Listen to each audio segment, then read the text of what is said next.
Viewer discretion is advised. The following story deals with sensitive subject matter involving a child. A chilling true crime recap of the case of Eric Smith begins now. 10 August 2nd, 1993. A sleepy morning in Savona, New York. Population just over 800. It was the kind of town where doors stayed unlocked, where neighbors knew each other by name, and the rhythm of life felt steady and predictable.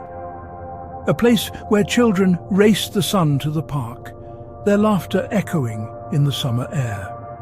A place that believed in its own safety. 9. A boy named Derek Roby, 4 years old, sets off down a familiar path. He was heading to a summer camp program at the local park, a short walk he was excited to make by himself for the first time. His mother, Doreen, watches him go, just a few blocks. A simple journey down a quiet street. It should have been safe. It was a milestone, a small step toward independence, wrapped in the trust of a community. 8. Another boy wanders those same streets, having skipped his own summer program. 13. Freckled, red hair. His name, Eric Smith. He was known in the neighborhood, a familiar face, but one who carried a quiet history of being bullied. 7. No one knows the exact moment their paths cross. There were no witnesses to the brief interaction that would irrevocably alter the course of so many lives.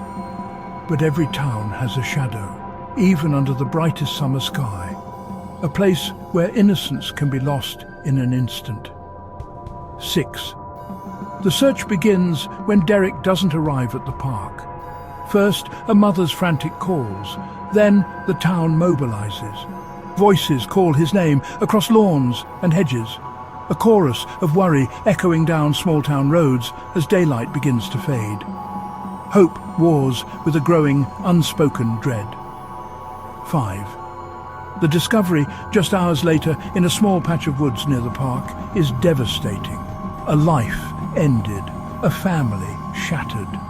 The news ripples through Savona, a wave of shock and grief that washes away the town's sense of security forever. And in the hush that follows, a question that refuses to be quiet. Why? 4. Days pass.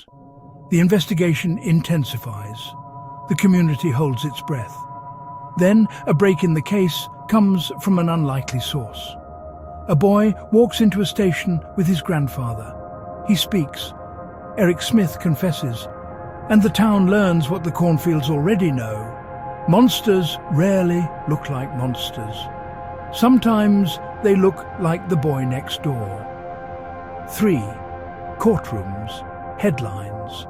A child tried for a child's death. The trial grapples with the incomprehensible. How could a 13-year-old commit such an act? The sentence, 9 years to life. For Derek's family, this meant their son's killer could be eligible for parole before he was even 25 years old. Time becomes the measure of grief and of change. For the Roby family, the sentence felt like a countdown not to justice, but to a recurring nightmare. 2. Parole hearings come and go like winter storms. 10 times Eric Smith is denied. Each time, Derek's parents are there. Their victim impact statements a powerful testament to their unending loss. They spoke of the hole in their family, of the milestones Derek would never reach. They argued that Smith's release would endanger the public, that his remorse was not enough. 1. Then, in 2021, on the 11th attempt, the doors open. Parole is granted. Eric Smith steps back into the world, now a man of 41, carrying a name that history will not put down. 0. And here is the uneasy truth. Some stories end without endings. They simply continue, leaving questions in their wake. Forgiveness and fury share the same room, staring at a chair that will always be empty. The system says a debt has been paid. A family says the debt is eternal. I don't say this to haunt you. I say it because memory is how small towns and big ones keep their children. It is how we honor a life cut short. Because caution is not fear, it is love with its eyes open. It is the promise we make to every child who sets off down a familiar path, that they should and must arrive safely. Subscribe for more content that matters. Thank you.